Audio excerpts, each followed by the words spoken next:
Want to score high in exams, struggling with studies, படிப்பில் சிக்கலா? இடியம்.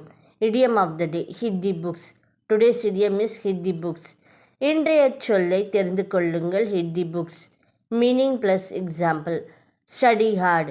It means to study really hard. For example, I need to hit the books for tomorrow's exam.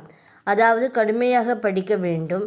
உதாரணம், நாளைய தேர்வுக்காக நான் படிக்க வேண்டும். Conversation. A. I am so tired, I want to watch Netflix. B. No, you should hit the books. Exams are tomorrow. A. நான் மிகவும் சோர்ந்து விட்டேன், Netflix பார்க்கணும்னு நினைக்கிறேன். B. இல்லை, hit the books பண்ண வேண்டும், நாளை தேர்வு இருக்கு. Recap. Remember, hit the books, study hard. மறக்காதீர்கள், hit the books, கடுமையாக படிக்க.